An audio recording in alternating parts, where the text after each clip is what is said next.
तो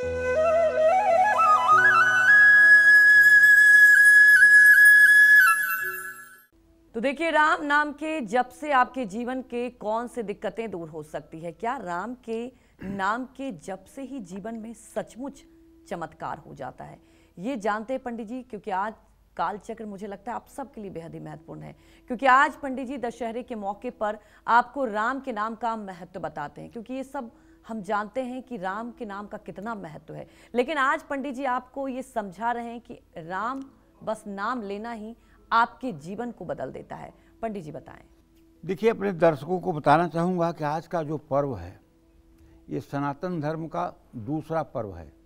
पहला पर्व रक्षाबंधन, दूसरा पर्व विजयदशमी अर्थात दशहरा, तीसरा पर्व दिवाली, चौथा पर्व होली। तो ये दूसरे नंबर का पर्व है।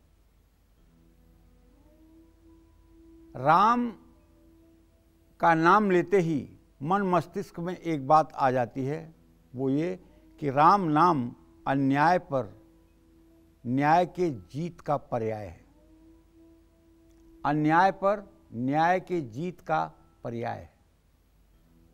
राम का नाम जपने से मृत्यु का भय अपने आप दूर हो जाता है। क्यों?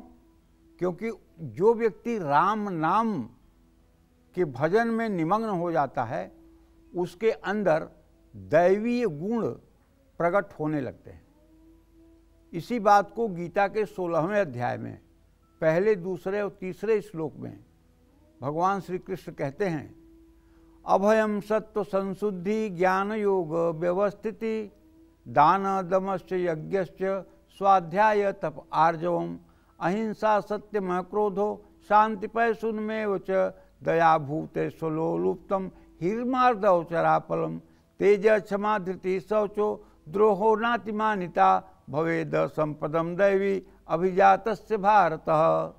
अगर आपके मन से मृत्यु का भय दूर हो जाए, अगर आपके मन से मृत्यु का भय दूर हो जाए, अगर आपके मन से कुछ खोने का भय समाप्त हो जाए, सिर्फ आपके मन में दो डर रह जाए, एक तो भगवान का डर और एक अपने गुरु का डर। भगवान का डर माने राम का डर कि हम कोई ऐसा काम न करें जो प्रभु श्री राम की दृष्टि में उचित न हो, और कोई ऐसा काम न करें जिससे हमारे गुरु की नाम की महिमा खराब हो। तो इसको कहते हैं अभयम। ऐसा व्यक्ति अभय है।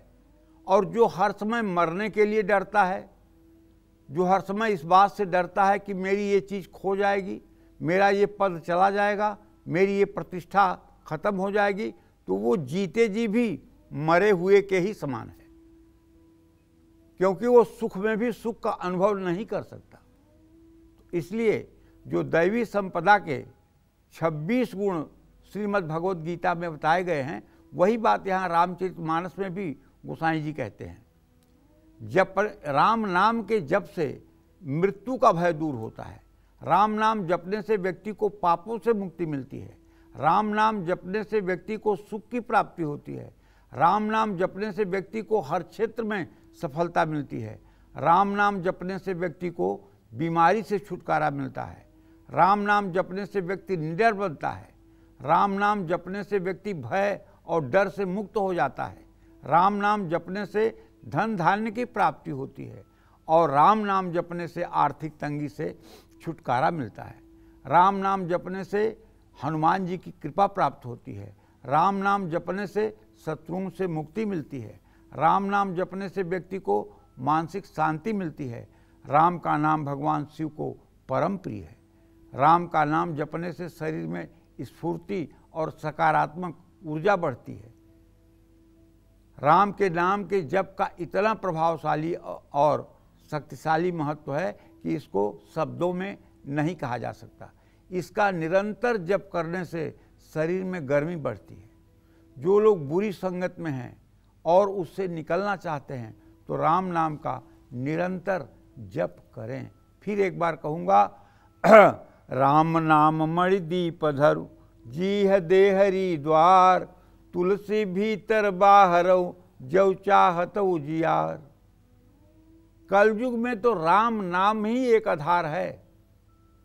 सतयुग में तपस्या करके, त्रेता में यज्ञ करके, द्वापर में पूजा आराधना दान पुण्य करके जो मुक्ति मिलती है, जो फल मिलता है, वही कलयुग में राम नाम से मिलता है। देखिए, आज पंडित जी राम नाम के जप के बारे में बता रहे हैं। पंडित जी, आज आपने बहुत सारी ऐसी बातें बताई हमारे दर्शकों को, और ये बिल्कुल सच है, राम से बड़ा कुछ सत्य नहीं है। तो जरा और भी हमारे दर्शकों को आप बताएं राम नाम जप से जुड़ी कुछ अहम बातें। देखो, श्री राम रक्षा स्तोत्र में अंत में लिखा हुआ है, ओम राम रामेति रामेति रमे रामे मनोरमे सहस्रनाम तत्तुल्यम राम नाम वरानने। भगवान शिव माता पार्वती से कहते हैं कि हे देवी, राम रामेति रामेति रमे रामे मनोरमे, ये जो उच्चारण करता है उसको सहस्र नाम के बराबर, राम नाम के 1000 नाम करने का फल मिलता है।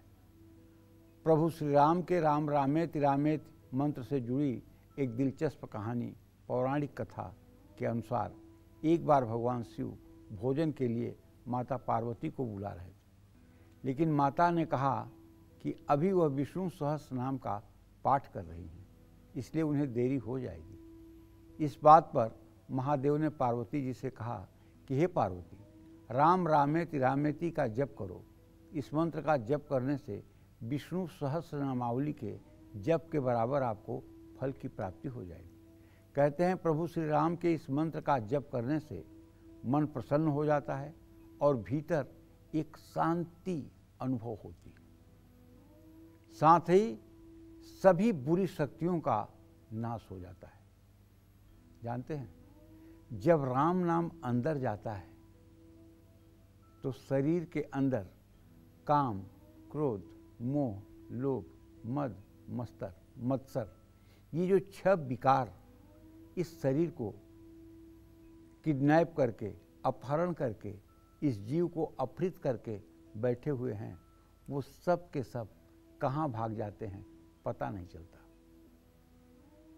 राम नाम इतना सामर्थ्यशाली है कि जो व्यक्ति चलते फिरते, उठते बैठते, सोते जागते हर समय राम नाम का चिंतन करता है, उसके शरीर से काम, क्रोध, मोह, लोभ, मद, मत्सर जैसी बुराइयां स्वतः समाप्त हो जाती। राम नाम के भक्ति का एक बीजारोपण अपने अंदर करिए और विचारों का एक थाला उस भक्ति के वृक्ष के चारों तरफ लगाइए, ताकि माया रूपी बकरी आकर उसको चर न पाए। नहीं तो माया रूपी बकरी जो है वो आकर के उस छोटे से पौधे को खा लेगी, और थोड़े दिनों तक विचारों का बाड़ लगा करके आप उस भक्ति के पौधे को पनपने दीजिए। जिस दिन वो पनप कर बड़ा हो जाएगा, आप विश्वास करिए, ये काम, क्रोध, मोह, लोभ, मद, मत्सर जैसे बड़े बड़े हाथी जैसे दोष अगर उस पेड़ में बांध दिए जाएंगे तो भी ये निरुपाय हो जाएंगे, कुछ कर नहीं पाएंगे। लेकिन उस पेड़ को, भक्ति के वृक्ष को एक बार पुष्पित, पल्लवित होने दीजिए, क्योंकि जब ये छोटा है ना तो उस समय माया की बकरी इसको चर लेती है। इसको बचाना पड़ता है, विचारों का एक थाला लगाना पड़ता है। उसके लिए सत्संग आवश्यक है, उसके लिए श्री गुरु चरण की सेवा आवश्यक है, उसके लिए किसी सामर्थ्यवान गुरु का आशीर्वाद आवश्यक है, तब वो भक्ति का वृक्ष पनपता है। और सत्संग तब तक नहीं मिलता जब तक प्रभु की कृपा नहीं होती, और जब सत्संग मिल जाता है तो जीवन के सारे अंधकार समाप्त हो जाते हैं और व्यक्ति सकारात्मक जीवन की तरफ बढ़ जाता है। इसी को गोस्वामी जी कहते हैं कि तात स्वर्ग अपवर्ग सुख धरिय तुला एक अंग, तूलन चाहि सकल मिली जो लव सुख सत्संग। अगर आप सत्संग के फल को जानना चाहें तो एक तराजू पर पूरे दुनिया का सुख रख दिया जाए और दूसरे तराजू पर एक पल के सत्संग का फल रख दिया जाए, तब भी सत्संग का फल ज़्यादा वजनी होगा। ये शास्त्र का कथन है। आपके जीवन में नाम जप करने से सकारात्मकता आती है। यह मंत्र घर परिवार में सुख समृद्धि भी लाता है। आज देखिए, अन्याय पर न्याय का दिन है। रावण का शाब्दिक अर्थ है जो पूरे संसार को रुला दे, वही रावण है। जो पूरे संसार को रोने पर विवश कर दे, वही रावण है। रावण जैसे आतताई का आज अंत हुआ था। प्रभु श्री राम ने धर्म की स्थापना की थी और इसी धर्म की स्थापना के लिए शायद प्रभु श्री राम ने शरीर भी धारण किया था। तो आज अन्याय पर न्याय की जीत का पर्व है और आज का पर्व हर सनातनी के लिए बहुत महत्वपूर्ण है। आज जो सनातनी लोग भगवान श्री राम की पूजा करते हैं, भगवान के नाम का संकीर्तन करते हैं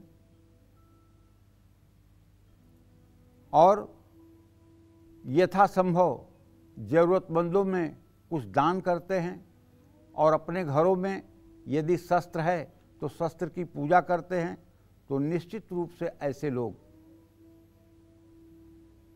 अपने जीवन को धन्य बनाते हैं। इसमें कोई दो राय नहीं है। जय मां विंध्यवासिनी। तो पंडित जी से आप जानते हैं कि राम के नाम का जप करने का क्या तरीका है, क्या समय है, क्या विधि और क्या नियम है, ये जानते हैं। पंडित जी बताएं हमारे दर्शक। अब तरीका क्या बताऊं, विधि क्या बताऊं। पहले कह चुका हूं कि उल्टा नाम जपत जग जाना, वाल्मीकि भय ब्रह्म समाना। जब उल्टा नाम जपने से, मरा मरा कहने से कोई ब्रह्मर्षि हो सकता है, तो फिर इसमें नियम की क्या बात है। नियम की कुछ बात ही नहीं है। जैसे खांड की रोटी पर पूरा खांड लगा हो तो उसको चाहे जिधर से काटो मीठा ही आएगा। उसी तरह से राम नाम इतना पवित्र, इतना शक्तिशाली नाम है कि इसको जैसे तैसे भाव कुभाव अनखयालसहूँ, नाम जपत मंगल दिशि दसहूँ। भाव से, कुभाव से, अनायास या आलस्य में, चाहे जैसे इस नाम का उच्चारण अगर आपके मुंह से हुआ तो आप पक्का मान लीजिएगा कि निसंदेह आपको पुण्य की प्राप्ति होगी। इसमें कोई संदेह नहीं है। राम का नाम किसी भी मंदिर में जाकर या अपने घर में आसन बिछाकर सुबह या शाम किसी भी समय किया जा सकता है। 43 दिनों तक लगातार सुबह शाम राम नाम का जप करने से लाभ मिलता है। जिस व्यक्ति ने राम नाम के जप का संकल्प लिया है, उसे उतने दिनों तक किसी भी बुरी लत, बुरी संगत, खान पान का पूरा ध्यान रखना चाहिए और जीवन में अशुभ कर्मों से दूर रहना चाहिए। जप के समय भोजन कम करना चाहिए। आलस्य, प्रमाद और इंद्रियों की चंचलता कम होनी चाहिए। राम नाम का जप करते समय रजोगुणी और तमोगुणी लोगों को अन्न नहीं खाना चाहिए। मन में कोई चिंता है तो उसको भूलकर राम नाम का जप करें। परमात्मा ने अपनी पूरी शक्ति राम नाम में रख दी है। नाम जप के लिए कोई स्थान, पात्र, विधि की जरूरत नहीं है। जीभ से राम राम शुरू कर दो, मन की परवाह मत करो। ऐसा मत सोचो कि मन नहीं लग रहा है तो जप निरर्थक चल रहा है। ऐसा नहीं है। आप जप कर रहे हैं तो जप का पूरा पुण्य आपको मिलेगा, क्योंकि साफ साफ गोसाई जी ने लिखा है, गोस्वामी जी ने, कि भाव कुभाव अनख आलसहूँ, नाम जपत मंगल दिशि दसहूँ। नाम जप करने से चारों दिशाओं में मंगल ही मंगल होगा। जय मां विंध्यवासिनी।